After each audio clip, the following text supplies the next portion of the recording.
बेटा 11th question और देख लो। इसमें हमें एक ए बी सी इस तरह की कोई फिगर दी हुई है। इसमें जो ए बी लाइन है वो डी के पैरेलल भी है और इक्वल भी है। ए बी जो है वो डी के पैरेलल भी है और इक्वल भी है। इसी तरह से बी सी जो है वो ई एफ के पैरेलल भी है और इक्वल भी है। ठीक है, ये बातें हमें गिवन है और बहुत सारी चीज़ें हमें इसमें प्रूव करनी है, वो हम देख लेंगे बाद में जो जो हमें प्रूव करना है। तो सबसे पहले हम करना शुरू करते हैं। ए बी देखो डी के पैरेलल भी है और ए बी डी के इक्वल भी है, तो इसके बेस पर ए बी ई डी क्या हो गया, एक पैरेललोग्राम हो गया। One pair of opposite line is parallel and equal both, then the quadrilateral is a parallelogram. तो ए बी ई डी क्या हो गया बेटा, एक one pair of opposite side is parallel and equal both, then the quadrilateral is parallelogram.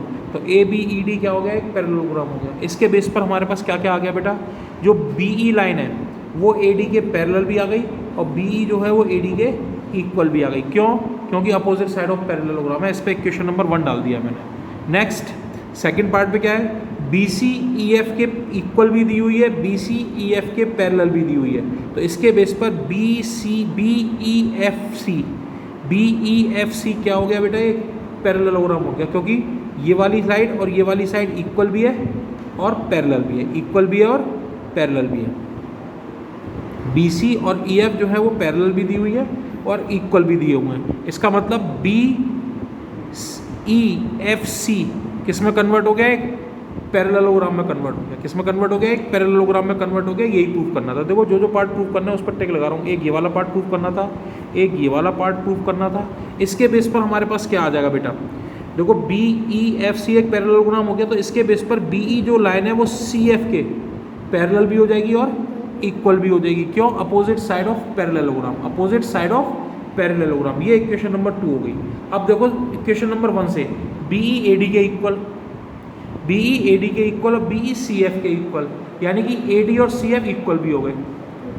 ठीक है, क्योंकि B E जो लाइन है वो सी ए डी के इक्वल है और बी ई जो लाइन है वो सी एफ के भी इक्वल है। इसका मतलब ए डी और सी एफ इक्वल भी हो गए। इसी तरह से बी ई ए डी के पैरेलल भी है, बी ई सी एफ के पैरेलल भी है। इसका मतलब ए डी और सी एफ पैरेलल भी हो गए, ए डी और सी एफ पैरेलल भी हो गए। इससे हमारे पास क्या आ जाएगा बेटा, देखो ए डी और सी एफ पैरेलल भी है और इक्वल भी है, तो ए डी एफ सी या ए सी एफ डी क्या हो जाएगा, एक पैरेललोग्राम आ जाएगा। ए सी एफ डी क्या आ जाएगा बेटा, एक पैरेललोग्राम आ जाएगा। इससे क्या आ जाएगा बेटा हमारे पास, ए सी जो है वो डी एफ के इक्वल आ जाएगा, opposite side of parallelogram, opposite side of parallelogram. A C जो है वो डी एफ के इक्वल भी आ जाएगा और पैरेलल भी आ जाएगा। ठीक है, ये हो गया प्रूव। यहाँ तक सारी कंडीशंस प्रूव हो गई। अब हमें ए बी सी और डी ई एफ को कॉन्ग्रुएंट प्रूव करना है। बहुत सिंपल, ए बी डी के इक्वल दे रखी है, बी सी ई एफ के इक्वल दे रखी है, ए सी डी एफ के इक्वल हमने प्रूव कर दी बाय इक्वेशन नंबर 3 से। देखो ए सी ये गई इक्वेशन नंबर 3, यहाँ पर नहीं, यहाँ पर ये इक्वेशन नंबर 3 है। ठीक है, तो ए बी सी जो है वो डी ई एफ के कॉन्ग्रुएंट हो गया by S S S congruent. यही प्रूव करना था, ढंग से कर लेना बेटा, इंपॉर्टेंट क्वेश्चन है। इसके अलावा 12th क्वेश्चन बहुत ज़्यादा इंपॉर्टेंट है। जो 12th नंबर का क्वेश्चन है वो बहुत ही ज़्यादा इंपॉर्टेंट है, उसको बहुत ध्यान से कर लो बेटा। इसका और मेथड भी है, मैं और मेथड बाद में बताऊंगा। पहले जो बुक में मेथड दे रखा है ना, बुक के तरीके से उससे समझ लो बेटा। पहले इसमें हमें एक ट्रेपेजियम दिया हुआ है ए बी सी डी, जिसकी कि ए बी और सी डी लाइन जो है वो पैरेलल है और जो नॉन पैरेलल लाइन्स है कौन सी, ए डी और बी सी, वो इक्वल दी हुई हैं। इस तरह का ट्रेपेजियम आइसोलेसिस ट्रेपेजियम कहलाता है। कौन सा ट्रेपेजियम कहलाता है, आइसोलेसिस ट्रेपेजियम कहलाता है। इसमें हमें ये प्रूव करना है एंगल ए एंगल बी के इक्वल है, एंगल सी एंगल डी के इक्वल है, A B D triangle A B C के कॉन्ग्रुएंट है और ए सी जो है वो बी डी के इक्वल है। ये सारी चीज़ें हमें प्रूव करनी है। बहुत ध्यान से, बहुत इंटरेस्टिंग क्वेश्चन है। इसका दूसरा मेथड बाद में बताऊँगा। सबसे पहले हम इसमें एक कंस्ट्रक्शन कर लेते हैं बेटा। सी ई लाइन ड्रॉ कर लेते हैं जो कि ए डी के पैरेलल है। सी ई लाइन ड्रॉ कर लेते हैं जो कि ए डी के पैरेलल है और ए बी को ई पर इंटरसेक्ट करती है आफ्टर प्रोड्यूस। ठीक है, ए बी को आगे बढ़ाने पर कहाँ पर इंटरसेक्ट करती है, ई पर इंटरसेक्ट करती है। अब देखो इसका प्रूफ। ठीक है, अब देखो ए डी जो है हमने सी ई के पैरेलल ड्रॉ कर ली बाय कंस्ट्रक्शन, और ए बी कह लो या ए ई कह लो, बात वही है। ए ई जो लाइन है वो सी डी के पैरेलल है। जब ए बी पैरेलल है तो ए ई भी पैरेलल होगी। ए ई जो है वो सी डी के पैरेलल है, इसलिए अपोजिट साइड के दोनों पेयर पैरेलल हो गए। अपोजिट साइड के दोनों पेयर पैरेलल हो गए, तो ए ई सी डी, ए ई सी डी किस में कन्वर्ट हो गया बेटा, एक पैरेललोग्राम में कन्वर्ट हो गया, एक पैरेललोग्राम में कन्वर्ट हो गया। इस पर हम इक्वेशन नंबर 1 डाल देंगे। इस पर इक्वेशन नंबर 1 डाल देते। ए ई सी डी किस में कन्वर्ट हो गया, एक पैरेललोग्राम में कन्वर्ट हो गया, इस पर नहीं, इस पर आगे। इससे क्या आ गया, ए डी जो है वो सी के इक्वल आ गया, ए डी जो है वो सी के इक्वल हो गया, अपोजिट साइड ऑफ पैरेललोग्राम। जब ये एक पैरेललोग्राम है तो ए डी जो लाइन है वो सी के इक्वल होगी, और ए डी हमारा बी सी के इक्वल गिवन है, ए डी जो है वो बी सी के इक्वल गिवन है।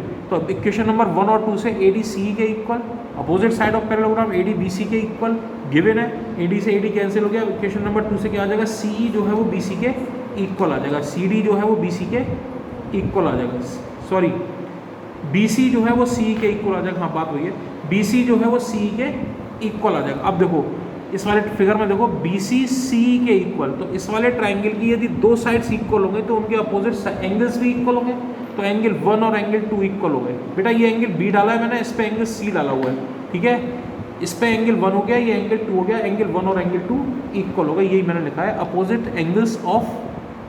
Angles to equal side, equation number 3 हो गया। नेक्स्ट, अब देखो बेटा ये एक पैरेललोग्राम प्रूव कर दिया था ए ई सी डी, इसके बेस पर एंगल ए प्लस एंगल 1 कितने डिग्री का होगा, 180 डिग्री का। क्यों होगा, को इंटीरियर एंगल्स है, को इंटीरियर एंगल का सम कितना होता है, 180 डिग्री, ठीक है। Angle A plus angle 1 is equal to 180 degree होगा, ठीक है। 1 की जगह बेटा कितना लिख दें, अभी हमने प्रूव कर दिया, 1 की जगह कितना लिख दें, 2, तो 1 की जगह 2 लिख दिया है। Angle A plus angle 2 is equal to 180 degree हो गया बाय इक्वेशन नंबर 3। इस पर इक्वेशन नंबर 4 डाल दिया मैंने, ठीक है, इस पर इक्वेशन नंबर 4 डाल दिया। अब देखो b plus 2, angle b plus angle 2 is also 180 degree, is also 180 degree linear pair, equation number 5 हो गई।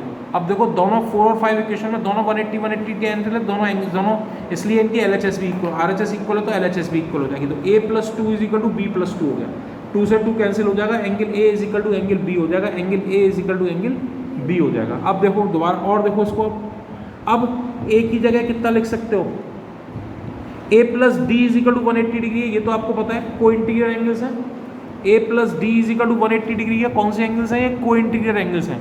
तो a की जगह कितना लिख सकते हो, 180 माइनस डी, a की जगह बेटा कितना लिख दिया मैंने, 180 माइनस डी, b की जगह कितना लिख सकता हूँ, 180 माइनस सी, 180 से 180 कैंसिल, माइनस से माइनस कैंसिल, तो d इज इक्वल टू सी आ गया, यही प्रूव करना था, d इज इक्वल टू सी आ गया, ठीक है। अब मैं इस ट्रेपेजियम की फिगर दोबारा बना लेता हूँ यहाँ पे, और BD और AC डायगोनल ड्रॉ कर लेता हूँ, BD और AC डायगोनल ड्रॉ कर लेता हूँ। अब देखो ABC और BAD ट्राइंगल को कॉन्ग्रुएंट प्रूव करना है, ABC एंड BAD ट्राइंगल को कॉन्ग्रुएंट प्रूव करना है। देखो AB is equal to AB common, BC is equal to AD given है, और angle B is equal to angle A अभी प्रूव किया हमने ऊपर, angle B is equal to angle A, angle ABC is equal to angle BAD, दोनों triangle आपस में congruent हो गए, ABC और BAD SAS कॉन्ग्रुएंसी से, तो डायगोनल AC जो है वो डायगोनल BD के इक्वल हो जाएगा बाय CPCD।